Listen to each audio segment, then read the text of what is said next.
AMD is mad at retailers for lowering prices. Bad news for these new Nvidia GPUs. Intel CPUs are crashing your game. And Ryzen 10,000 specs are wild. Welcome everyone to Yashvir Gaming Channel. Okay, it's news time, and first up for today, this story originally comes from the Chinese news site My Drivers, where they actually discussed the fact that AMD is not too happy about retailers' low prices on their RX 6750 GR or Golden Rabbit Edition series GPU. Don't forget that the Golden Rabbit Edition is the China-only variant that AMD released not too long ago, and as you can see right here, the initial price was set for the 10GB model to be 2219 RMB, with the 12GB model at 2379 RMB, but prices have reportedly dropped to 2149 for the 10GB and 2249 for the next. Says that it is reported that in the recent enforcement, if AMD discovers online selling prices of the 6750 GOR below the minimum price, they will directly approach brand manufacturers and distributors, imposing certain penalties, more specifically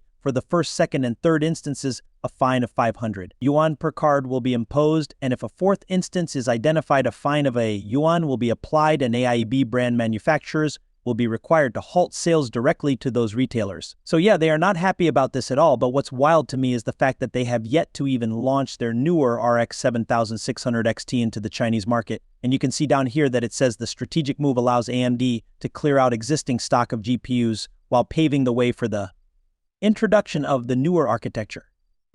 The issue is that if you're wanting to clear out stock, lowering prices is a really good way to do it, so it sort of doesn't really make sense here why AMD is imposing this, why they're against retailers lowering prices. Now, obviously, lowering prices in one market can adversely affect other markets. Like the US and things like that, you definitely don't want a race to the bottom type scenario, but this is a China-only GPU. Of course, they couldn't up selling it to other markets, and then those markets could sell them, but why not put restrictions like that on it?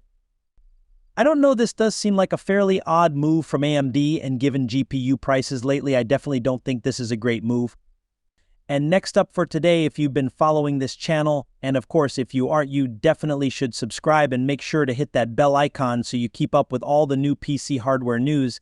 Either way, if you have been following, you know that I've stayed fairly close to the story of the original new 16-pin power connectors on Nvidia's new 4000 series GPUs. They obviously, at least for the 4090, were having issues with melting the card. Now there is a bit of a debate, is it user error or is it the issue with the connector itself? We do know that one of the main reasons this happens, if not the only one, is because it isn't fully seated properly, though since then we have heard word from other users that they had theirs all the way in, and this still happened. Well, in the face of all this, a new connector was born. Instead of the 12V-PUR header, it became the 12V2X6 header, and the way you can tell the difference between these is that the newer header has H on it, while the older header shows H. And of course, since this, we have seen multiple GPUs with these new headers, but there's actually some that are brand new, specifically the super cards that still include the old 12VHP-WRR connector.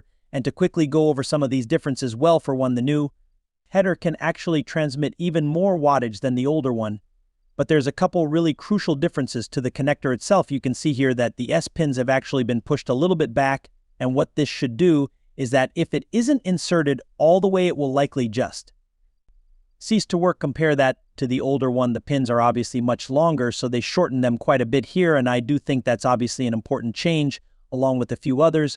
But regardless, as you can see right here, this user on Twitter actually claims that some AACs for the these are board partner cards for 470 Super, 470 Ti Super, and 40 Super are still using the older interface. You can actually see right here that, yeah, this is the new 1H connector. But here is the older H, and apparently these are coming on some of the newer Super GPUs now, the 4070 Super, the 4070 Ti Super. I wouldn't be too worried about those, just because they likely don't pull enough current to do anything like melt the cards. We haven't really seen too many things other than the 4090 where it actually melts, but the 4080 Super is certainly getting up there in terms of performance and power draw. So I'm not going to lie, that's a little bit concerning, of course, if you want to know whether your card has this or not. Unfortunately, while you can tell, I will say you'll likely have to remove the shroud over it, but you are at least able to tell if you have the newer connector or the old.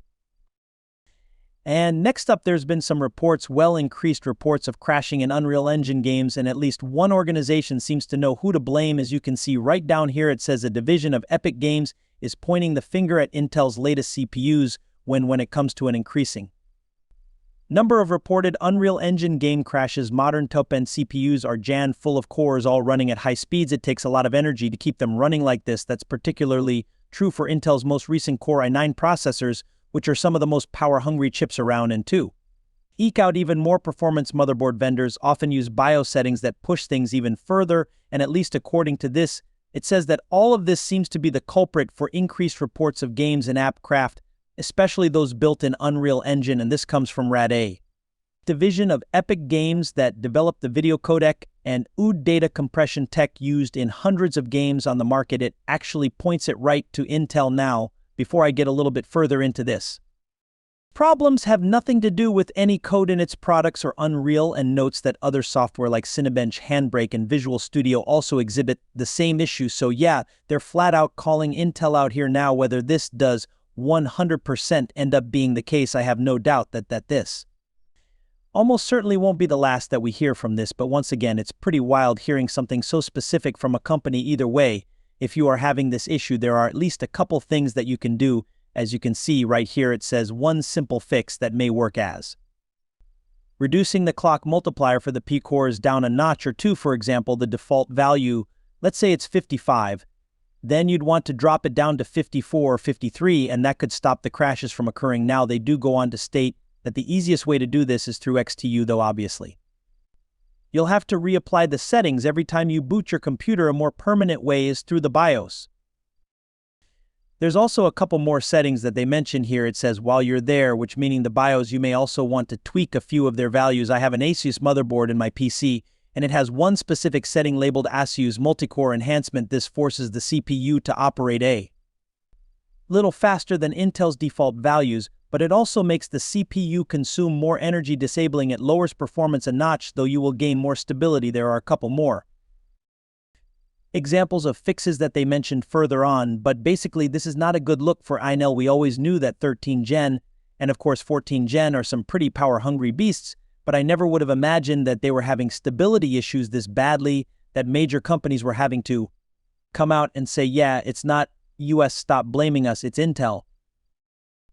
And for today, AMD's Ryzen 9000 series still isn't here yet, but in the meantime, we're actually hearing some new stuff about their next generation Ryzen 10 000. As you can see down here, it says 2 core architectures are currently being worked on by AMD. These are specifically the code names for their core architectures. We have Zen 5 Nirvana and Zen 6 Morpheus. It goes on to state that the Zen 5 architecture is set to debut this year under the Granite Ridge CPU and STS Point EPU series, Granite Ridge being the desktop, their main desktop Ryzen 9000 CPUs. Then obviously Strix Point APUs are going to be their APUs, hopefully for desktop.